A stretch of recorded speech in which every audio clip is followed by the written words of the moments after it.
What's happening, everyone? Today is transfer deadline day, and we want to have an exploration as to who every single club need to sign. Joining me to help me go through this is the one, the only, Ade Oladipo. Make sure that you subscribe to Ade's channel. The link is in the description below. Ade, Yes, sir. transfer deadline day. This is something that some people think is a big deal, and for a lot of clubs, they really do need to take this seriously, don't they? Because they've got Used to to get be a it big right. deal, didn't it? Like, remember when I was young, Sky Sports, the ticker at the bottom, Jim White in the yellow tie. Yeah. It feels like this has been a very, very long window, though. Yes, it Like, does. it feels like the window's gone on for months. Yep. Like, you know what I mean? Like, really, really long. And look, I think 1.8 billion has been spent, which is crazy. It probably is going to touch 2 billion by the time it ticks over. Yeah, a lot of clubs need to do business, big business. Starting with Liverpool. All right. I think your thoughts on Liverpool is very interesting to me. Yeah. I don't really understand what's going on at Liverpool. I mean, I understand it to a degree because I predicted it, but I also would acknowledge that I didn't necessarily see it going this way. But do you know what my bold prediction on it all is? My bold prediction is that, you know, at the beginning of last season, we had those weird results. And we thought we have a really egalitarian league and anybody can beat anybody. And Villa scored 7 against Liverpool and Leicester scored 5 against Man City. And we thought, okay, the league is anybody's. And we have this amazing competitive league. And then ultimately it went exactly as you'd expect. I sort of think that's going to happen again. Kind of. So do I. And I'm not just saying that because I want it to, right? I want Liverpool to be as competitive as possible. I still think Man City are the team to beat, right? I mean, even they've had a couple of wobbles, they're still the team to beat. But ultimately, I do think Klopp will get it right. I think a midfielder has to come in, if that's what we're talking about now in terms of signings. Yeah, one player. One player has to come in. And look, there's been talks of Jude Bellingham in the summer. Now it's been brought forward to January. Can it be brought forward now? I doubt it. That kind of transfer, there's too much that goes into the transfer. It's not like 20 years ago where you just sign a check and that's it. Now there's all sorts of add-ons, and I just don't think that one can get across the line. But I do think they are going to bring a midfielder in, regardless of injuries, and if they're all fit, they're good. They're not good enough. Kate is not good enough. Do you know what I mean? Milner at this level for Liverpool shouldn't be the option. Do you know what I mean? I saw an amazing stat about Milner. Do you want to hear something that will shock almost everybody? Go on. This actually will blow your mind, right? Liverpool have a midfield where one of the players was playing Premier League football before the other midfielder was born. Yeah, Milner, Harvey Elliott. It's father and son. It's Ida Johnson and his dad playing for Iceland. That's crazy, isn't it? It's one player, James Milner, was playing Premier League football before Harvey Elliott was even born. And look, this isn't a dig at Milner. I mean, this guy will give you as good as he can give you. Like, Milner will give you his version of an 8 out of 10. Problem is that 8 out of 10 isn't good enough to get us where we need to get to. It's not good enough for the Champions League. It's not good enough to compete with Man City for the Premier League. So Liverpool do need to do some business in that. And then I'll say that's it. I think it's a midfielder for now. Yeah. And then you wait until January or the summer to get some real good midfielders in. But I think overall a midfielder. Do Overall, you know just what a the midfielder. problem, I think, herein lies the problem for Liverpool. When I was thinking about, I was making my list of all the Premier League teams and, well, the Premier League teams that I focused on at least, and then the players that I thought they could sign. Do you know where you've got a problem? The player that I think is perfect for Liverpool, the player I've picked is available. He's very good. I think that the move could happen. I don't think it would break the bank. But the problem is, I've got the same player almost for 3 teams, certainly for 2 teams. Tielemans. Yeah. Yeah. I think Yuri We Tielemans have is... this, don't we? We have this thing, me and you. Yuri Tielemans is the answer to at least 2 top-tier Premier League clubs. Yeah. At least 2. Yeah, and the thing about Yuri Tielemans is that, A, he wants to leave Leicester. I would. Fofana's gone. Everyone's gone, going yeah. right now, and everyone's jumping ship. They've almost become a feeder club, unfortunately, now, Leicester, for a lot of the top teams. And he's got a year left. So right now, he's in a great position. Yeah. He's in pole position. The only downside is I thought he was crap last year.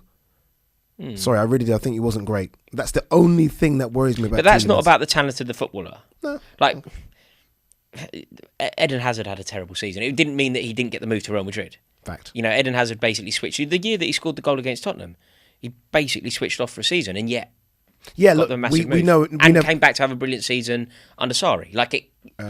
Simply having a bad season, there are circumstances. It's unacceptable, I think, but there are circumstances to explain why. You know the thing about Klopp, and look, we've got other clubs to discuss, so we'll move on quickly, but the thing about Klopp and buying a midfielder is that he's adamant he wants to buy... Like, is Tielemans good enough for Liverpool. Yeah. Like, would Man City be buying Tielemans?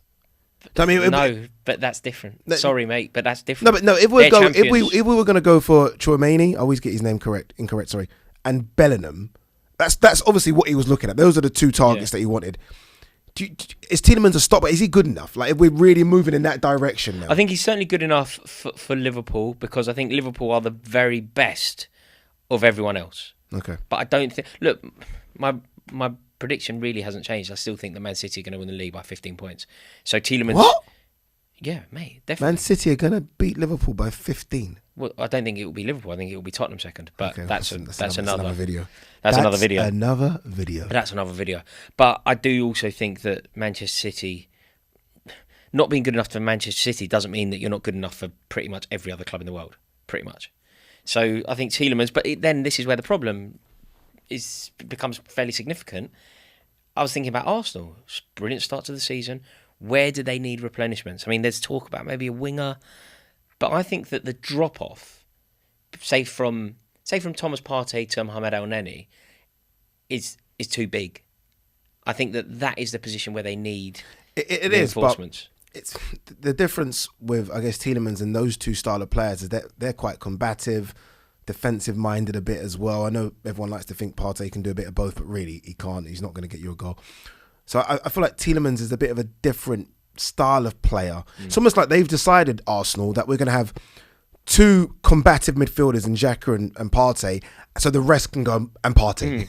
Yeah. So the rest can go and Partey. So I don't know if Tielemans causes them a bit too many problems. If they have a silky player like Tielemans in the midfield with a Xhaka, do you know what I mean? Tielemans does a lot of the other stuff, though. He does. He's got an element of bite to his game. He's got an element of filth to his game. I don't think he's also got an eye for a great goal. And that's why I think Liverpool need him, because we've already got Fabinho and Henderson who will do the biting. We need someone that is a bit. I think Liverpool need him. Liverpool need him. I think Arsenal need him, just because the three, if it were interchanging between Partey, Xhaka, and Tielemans, all of a sudden Arsenal are looking pretty much solid throughout. Arsenal are looking, if they get that, and you think of Zinchenko. Zinchenko and the cover that they have over there now. Yeah, they're like Ben White cover. Like, I'm not a huge fan of Ben White, but he's certainly great cover. Yeah, certainly great cover for centre half. And could do a job at right back. 100%. And they've got Tomiyasu to come in when Ben White doesn't play. If they get Tielemans, then I remember me and you did a video I think last week about, can Arsenal not win the league was a bit much, but top four. Mate, if they get Tielemans with the squad they've got and the start they've already had, top four. Just because of the elevation around. Imagine that. So they're doing really well already. They've got 100% record in the league. They're doing everything right, and then they sign Tielemans, one of the most desirable midfielders in the game at the moment, who is obtainable. Yeah, it's like what you said when Tottenham got Richarlison. You don't need him. You're getting him because now it's like, okay, we've got the base. Now we're building the house on top of the base. Yeah, we need him because we want him. We want him. Yeah. And that's what Tielemans signing for Arsenal would do. Yeah. Like, that would be a statement. Yeah, I agree. And if Tielemans chooses Arsenal over Liverpool... Yeah. Mate. But you don't do that, I don't think. Stupid if he does that. I don't think so. Well, I don't think so. I think there's a lot going on at Arsenal, and I'm quite impressed by the way that it started for them, for sure. But I still don't think you do that. You don't do it. So that's Liverpool, Tielemans, Arsenal, Tielemans. And we have to run through these ones now. Go on. We'll run through them just quickly. We touched on it there. Tottenham. Who are you going for Tottenham? I've got one for Tottenham, and it's left field. It's either Ziyech or Zaha. Interesting. Ziyech apparently wants to go there more than he wants to go back to Ajax. Zaha's an interesting one, just because obviously look, Son I've got Zaha really on my list more than once. I've got Zaha. You know how I had Tielemans? Yeah. Zaha could play for anyone. I still think, I know people don't think he's as good as he was like 3 years ago, and I thought he was the best player outside the top 6. I think he's incredible, Zaha. I'll take him at Liverpool right now. Best player outside the top 6. That's a great game. Yeah. He's definitely. It was Zaha. It was Grealish for a few years, and it was Traore for a while as well. But I don't know what Tottenham need. I'm not trying to say they're complete. Because you could always upgrade Dyer. Yeah. If you want, do you know what I mean? I think Lloris is coming to the end, if I'm honest with you. They might say they've got Forster in there, but it's not a top keeper. I like Tottenham. I like what they've got. Basuma coming in. He doesn't even start. Yeah. That's it in the mick. The book Basuma doesn't start. There's one position where I feel like they need somebody. And I think Conte said something like, he doesn't necessarily need anybody, but if somebody leaves, then somebody has to come in. I think you can make a case for needing a centre half. Yeah. Another I like that Romero. I think he's good. It's tasty. But I think reinforcements at centre half would be good. But say Hakim Ziyech went to Tottenham, it would just be another option, wouldn't it? I don't think he's good. Heung-min Son's not having a great time so far this season. Okay, Zaha. Okay, the reason why isn't that what Richarlison came in for? So remember, we thought the front three would be Kulusevski, Kane, Son. Yeah. So if any one of those three aren't firing, then all right, Richarlison, because you can play anywhere on that front three. And then you've still got a Lucas Moura. He's still there, isn't he? Yeah. Lucas Moura can still play. I'm sure he's still there. So they've got enough there for me. And look, this isn't the old Man United or Man City. You can't. Not every player in the starting 11 could be world class. No. So you're going to have to take some hits somewhere. And if they're taking a hit with Dyer at the back, then so be it. But they're on about that Gill leaving as well. So if he goes centre, it's difficult with Tottenham because I feel like the flair is what's going to get them there. And also they're Tottenham and they love that centre back I thought was perfect for them. And he doesn't really start. He's in and out. Stones. There was a couple of years ago, Stones was linked with a move to them when it looked like Pep didn't fancy him. Mate. They can't. I don't think they can. Can't get Stones. But if I'm Stones, this in and out stuff. I mean, look, I get it. Man City difficult. He's not. No. He plays 1 week, doesn't play for 4 games. I remember last season didn't play for like the first 12 games or something. It doesn't matter. Stones would be perfect. He's a Tottenham. Bring out the ball. Yeah, perfect for Tottenham. But Stones would be perfect for any other club in the league. Yeah, Stone gets in any other team in the league. Like Stones. I'm going to go. I sort of think Tottenham need a centre half, but I'm going to go Ziyech just because the fact that Ziyech is quite open to it makes me feel like it will happen. Judas. I don't even care. He don't even care. He's one of them ones that. Mate, the goal. Do you know what though? I think Ziyech, apart from the Ronaldinho goal at Stamford Bridge, which is probably the best goal I've ever seen in my entire life, with my own eyes. Frank Lampard's goal against Bayern Munich, I've never seen anything like it. Essien twice, Essien, but probably the Arsenal one. Yeah. That Ziyech goal, I know. The Ziyech goal against Tottenham, I've never seen anything like that's it. what, and I don't really care about Chelsea, but if I was a Chelsea fan, that's what would annoy me about Ziyech. Yeah. So what, you Big can do that? Player, yeah. And once a year? Okay, Tottenham Ziyech, I'm going. Who are you going? You going to centre half? I'm going centre half. Okay. Don't know a name, but I'm going. They need a centre half. They need a centre half, especially if Gill leaves. Yeah. Okay, Chelsea. I'm going Zaha. I'm going God. You need everything. I'll go God. Oh, we're all right. We're all right. Zaha. It's just not happening up front. So would you Zaha over Aubameyang? Because it seemed like where's Zaha even link come from? It's weird. It seemed like for the last 3-4 weeks it's been Aubameyang. If you had the two, I like Zaha, but he's not a number 9 really. He's not a number 9. He's a left. He comes in from. But you see, this is the thing. I don't know what Chelsea's philosophy is. I don't know if there is one. But at one point we didn't want a centre forward. We didn't want the obvious archetypal dream-like centre forward, the Diego Costa, Didier Drogba. We didn't want that. We wanted Raheem Sterling. We wanted Kai Havertz. Timo Werner was still at the club. Hakim Ziyech still at the club. Mason Mount making runs. It looked like we wanted to play a more fluid system where 4 players score a dozen rather than 1 scores 32. Then it was like we need a centre forward, and there was we were linked with Ronaldo at one point. Aubameyang really gathered traction. There was a lot of movement there, and now Zaha would take us back to the old school idea. Well, by old school, I mean sort of a month ago. It would be Zaha interchanging with Sterling, interchanging with Mount, and all of a sudden you're scoring goals from all over the pitch. I think we need a centre forward. I think if I were on the board, if I were Chelsea sporting director, and let's face it, I have as much right to be there as a man who is there. He's there because he's richer than me. Yeah, it's a ridiculous situation for me. Putting himself as sporting director is the same as putting himself centre forward. I just don't understand. So back to the question, you'll take Zaha over Aubameyang. I'm going Zaha because I feel like that is the strategy of the club now. Okay. If I were, I want a centre forward. I want Cristiano Ronaldo. Look, if we're playing a game, if we're playing a game here, and Cristiano Ronaldo is going to go to sorry, I'm changing my. I want Cristiano Ronaldo. Yeah, of course I want Cristiano Ronaldo. To be honest, that should be the answer. It is the answer. That should be the answer. How that one seems to have drifted away. I'm guessing conversations have been had and they've not worked out something. How that one seems to have not been at the table right now. Like Ronaldo's talked about him going Napoli and Sporting Lisbon. I'm not. One second. You want to play Champions League football with a team that could win it? Chelsea. Yes. I don't quite understand. But look, if the options are Zaha or Aubameyang, and you clearly need a forward, it's got to be Aubameyang. I mean, I like Zaha. I do, but Aubameyang, on his day, which isn't as frequent as it should be anymore. Aubameyang's a He's brilliant a world-class centre-forward. number 9. World-class number 9. And he's guaranteed goals, and I just don't really... Look, I would be happy with Aubameyang as well. This is the problem. I don't know what we're trying to do. I don't know. You know, with Liverpool, you know what the strategy is. You know what you need. You just haven't got the players to do it at the moment. And there's an obvious issue because you've got a father and son combination in midfield, and that can't work. I get it. Man City, even if we were to say who do they need to sign, the answer is probably nobody. Probably nobody, but maybe somebody. Maybe I don't know. Nobody. Okay. But with Chelsea, I just don't know what the strategy is. No but one if does. I'm doing this, when I said Zaha, I was thinking of like what the club are trying to achieve and trying to fathom what their hope is and the way that we play in the shape. The problem with a Zaha is Pulisic is there, Sterling's there, Zaha's there.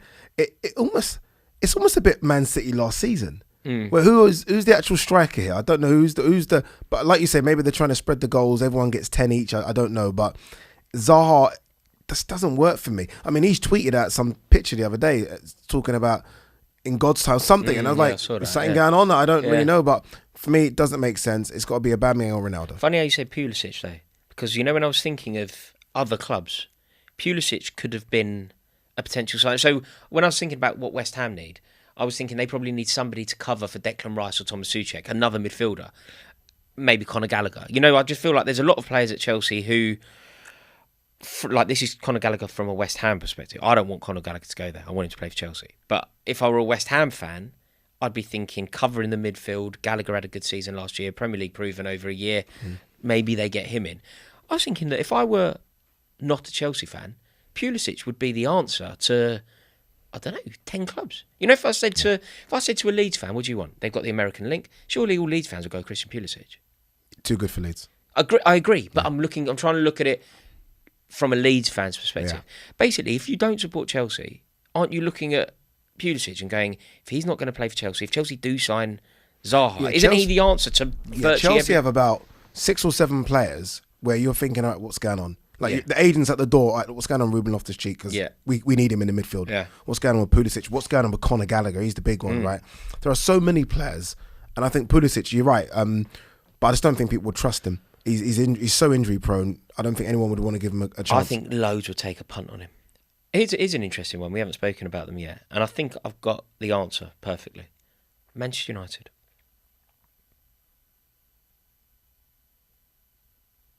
I've got the answer. I still think they desperately need a forward.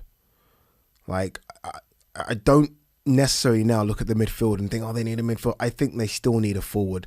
I don't trust Marcus Rashford. I don't trust Martial, whether it be injury or just him out of form. The Mason Greenwood situation, I guess, is still not going to be resolved this season. Jadon Sancho to get me a goal. I know he scored against Liverpool and everyone's excited. He's still not that great. They still need 25. We've grown up with Man United having guys that get 25 a season for the last 20 years. How they haven't got that, I guess they haven't, Ronaldo, but how they haven't got one they want is beyond me. They still need that. Would that be your answer? Forward. It's not for me. Go on. Ruben Neves. Ruben Neves is so good at football, man. They got Eriksen. He is Ruben Neves. No, don't get me wrong. Neves, I think, at this stage in his career is better than Eriksen, but you've just got Eriksen. Eriksen is him. They're the same player. But you know they've been. At Liverpool, haven't got him. At Liverpool, ain't got Neves. I don't know. Chelsea. Yeah. You know how they've been on the hunt for De Jong. Yeah. Say that doesn't happen. Is Neves not the answer? If De Jong doesn't happen, they obviously want somebody. They need somebody to stop the Scott McTominay Fred thing. And I know Casemiro's come in, but I just think Neves is young. Neves. You know, because he's been around Wolves for ages. You think he's like 30. He's like 24, 25. I just think he's glorious. He's fantastic. I love the way he plays the game. I love the way he hits the ball. I love his attitude after the game. Did you see his interview? You know when they played Newcastle recently? Hear how he spoke about Newcastle? Yeah. Long ball team and all that. Talks about the challenge as well. He's a geezer, him. I like him a lot. Lacks a bit of pace. I reckon that I could be good mates with him. Like, I think me and him could share a nice bottle of wine. Bottle of port, even. Yeah, it'd probably be port. Him being Portuguese, probably be port. Lovely wine comes out of Portugal, though. I could definitely share a bottle. Wow. Could definitely share a bottle with him. I reckon if I were mates with any How much do you think it would cost Man United to prize him away from Wolves? Not much. On the scale of it being loads of money. Yeah. 40. Yeah, not much. Yeah. On the scale of ridiculous amounts of money. Yeah. Yeah. Scores a cracking goal now and again. He's just a brilliant player. But the only thing, right, I think Wolves are really good. I think Wolves are like, I got them very wrong at the beginning of the season, and we're obviously going to do a video soon where we talk about our revised final Premier League table. Wolves, I'm annoyed with myself for ever doubting Bruno Lage because he's class. The problem with Bruno Lage and Wolves, they don't have a striker. They're trying to go for that Stuttgart striker. Fingers crossed they get it over the line. They don't have no one to put the ball in the back of the net. Unfortunately, look, Jimenez, who prior to the injury would have probably been at Man United, probably been United's number 9. Just isn't the same. Traore obviously isn't the same. And all those neat, nice little footballers they've got, Matinho and Pedence and Ruben, then there's not enough goals there. That's what they're struggling. I think they're one of the lowest scorers in the Premier League last season. They just don't score enough goals. It's neat. And so if you were looking at this from a Wolves perspective, centre forward, somebody to help Jimenez out, centre forward, desperately, like desperately, or it could be a season where they look good again. They're sort and of a finish B-Tech Man City of last year. They are. That's who Wolves are. That's who they are. Amazing football, just no one to score goals. Yeah, because the way they knock the ball around, they're glorious, aren't they? Frightening. And also, you know those footballers, like in terms of being footballers, like Pedence is a wicked footballer. Neto is a wicked footballer. Phenomenal. You know, like the feet on him and that. Mate, we got Jota from them, which seems a steal now, and he got 24 goals last season in all competitions. They've got ballers in their team. Yeah, that's true. They are basically, it's the Portuguese 11, isn't it? It's a very difficult question for you. Go on. Nothing's difficult. This is difficult. Oh, okay. What does Everton need? What is lacking? Where is it going wrong in that Everton team? They are goal scorer. Winners. Desperately. I mean, I know Mope. How bad is it for Everton? What, Mope? Mope coming in. I mean, they can't sign another striker there, can they? Isn't that the answer? Like what? No, but isn't that... What was the question? The question is, we need somebody to lead the line. And what? And the answer is Neil Mope. But that's who's there now. God, it's sad. So if they're going to... my point here is, if they're going to sign somebody else... Another striker. Well, go again on the same position. We need something else. Honestly, go again. They are in desperate need. Look, me and you've spoke about Dominic Calvert-Lewin so many times, and there's almost this hope that Dominic Calvert-Lewin's going to come back and he's going to be like he was 2 seasons ago. Don't know. You know, I'm not sure he will be. What, Rondon? You let so your striker options: Dominic Calvert-Lewin, Rondon, and Mope. It's relegation, isn't it, mate? There's teams down the bottom that have got better than that. There's teams down the bottom, like Leeds with Rodrigo's better than that. Yeah, of course. Do you know what I mean? Yeah. And Patrick Bamford when he comes back. Yeah, of course. Different league. Mate, different league altogether. It's frightening. Oh yeah, it's worrying for the Frank. amount of money they spent over. Oh, here we go for Frank again. The amount of money they spent for 7 years, your friend Frank, and they don't have a top striker is a problem. All right, let's talk about your mate Steve Gerrard. How's he getting on? How's he getting on, mate? He's in big trouble. He's in big trouble. I tweeted yesterday he's on thin ice and it's going to crack. Their solution, though, is a lot easier, in my opinion at least. Their solution is a lot easier than Everton's. With Everton, if you said they need a new centre-back, I'd agree. If you said they need a new full-back, I'd agree. If you said they need a new central midfield, I'd agree. If you said they need a new forward, I'd agree. Whereas with Villa, I think it's obvious. Centre-half. No, new manager. Is the answer. No. It's new manager. It's the first time we're doing this. You know, I was listening. Are you there already? I am not. I was listening there? to TalkSport the other day, and the Villa fans were phoning in and they want him out. You know why they want him out? Because what you just said. You said, what do they need? Centre-half. That means you think everything else is what? Everything else is... look. Everything else is what? Everything Relatively. Else is probably fine, yeah. There you go. And I think that's their problem. They're like, 1 second. We've got a better 11 than the majority of the teams in the Premier League. All we need is a centre-half, and it's still going wrong. So they think they've got everything. Buendia, Coutinho, Ings. It's a good team. Ollie Watkins. It's a good team, It's ridiculous. McGinn, who's now captain. They think they've got everything. And people think that he's made a mess of this situation with Mings, don't they? Big mess. You know, and only that Diego Carlos captaincy. came in, got injured. I just think they... Do you know, with them, I think he overthinks. He overthinks, he does. Craig Dawson Dawson changes everything. Yeah. Craig Dawson changes everything for them. You know, sometimes you need those defenders, you know. Wicked defender. Sometimes you need that. You know, the Dan Burns of the world. You know, like everyone looks for those fans. Just get the one that can, like Liverpool when they gave Nat Phillips a run. Get rid. Perfect. But players like that, there's nothing wrong. Like Gary Cahill's a bit like that. He won a European Cup. Do you know what I mean? Like, for him to go from Bolton to Chelsea, you need. And won a European Cup in 6 months. And he was good. England regular. Like he was a good, honest, professional footballer who put his neck on the line, put challenges in, and won Chelsea. Maybe they should make a bid for Harry Maguire. Villa. Yeah, get Maguire in. Bro, that's an interesting... I'm not even joking. No, hang on. Maguire, not necessarily Villa, but that's an interesting one. because I haven't got him for anyone. No? I haven't got him on my list of should somebody sign him. I haven't got him on my list, but His agent will be doing the rounds. His agent will be doing the rounds because right now can't sit on their bench. He can't, mate. It's going to be World 100% Martinez and Varane now until someone gets injured. That's the two. To be fair, Varane always gets injured, but that's the two. Yeah, but he can't. You can't rely on an injury. Do you know what I mean? So You that's can't what be I'm a saying. professional footballer. If I'm him, I'm thinking I want out. Oh my gosh! I've been dropped. I'm the captain. No one wants me there. They boo me when I'm on tour. No one wants me at the club. Yeah, no boo one. me when I'm at home. No one wants him at the club. There's not one United fan that wants him starting. I'd just say, you know what, it's not worth. Hang on a minute. So you know when I said Craig Dawson, is it Maguire? Maguire goes to Villa. He can't do that. Can he? It's a big drop. That. But Villa are. I know I'm getting this wrong, and I know everybody's Villa going to what? disagree. I was going to say Villa are a massive club. They're not. I know what you mean. Much bigger club than Leicester, where he played. Historically, they are, but you don't go from England international being bought for nearly 80 million, United captain, to then go Villa, who are going to be in a relegation battle. It looks like again this season. You don't do that. I can't believe it. It's Maguire. You know how I was saying Tielemans is the answer for a lot of clubs, and he is. And I said Pulisic could be the answer for a lot of clubs, and Conor Gallagher's going to have a lot of people sniffing around him, and whatever. Is Harry Maguire actually the answer? Do Everton need Harry Maguire? No, Do Villa need Harry? Everton all right because they got Conor Cody and they got Tarkowski. But you know what it is as well? Because Ten Hag didn't sign him, I think you get him at a cut price. Ten Hag will think, I just don't want him. Don't want him at the club. He doesn't want to be Or there. a loan? Potentially. Or a loan? Is he a loan player? I've had something awakened within me. That's what I do. That's why we work together. You help me, I help you. Is Harry Maguire the answer somewhere? Yeah. He is, isn't he? He actually is. He actually is. So, in terms of looking elsewhere in the league, Come on, let's go. No, come on. Is there anyone else that you think? What about Newcastle United? Is there an obvious Newcastle United? No, now that Isak's come in, I would have said striker because I don't trust Callum Wilson's injury record, and I think that's been proven already this season. But Isak's come in now. We've got to see how he plays, how he adapts to the Premier League. Could be a good signing for them. I think midfield they're okay. You know, he takes his time to let these new players come in, I've noticed. But when they're in, they're okay. So I think Newcastle will be okay. And they've got Alan St. Maximin, by the way, who can do anything. I mean, that kid, he could be a 1 out of 10. He could be 20 out of 10. He could literally, he's that crazy. Almost in the mould of Faustino Asprilla for you older gen people watching this. So you think they're sorted, really? They're all right. Newcastle all right.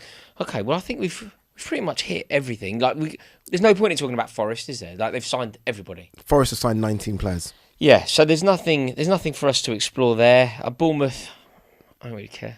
No. Am I allowed to say that? Not really, but you just did. Yeah, I can't say that I'm particularly fussed. This has been fun. I think we've hit the nail on the head with Maguire. Basically, Maguire, Pulisic, Tielemans. They can sort everybody's problems out. Yeah. There we go. Okay. Addy, always an honour to have these conversations with you. Thank you very much for watching this video. I hope you've enjoyed it. Please do me the honour of clicking subscribe to my dear friend Addy Oladipo. The link is in the description below. Let me know who you think your club should sign today. Speak to you in a bit. Ta-da.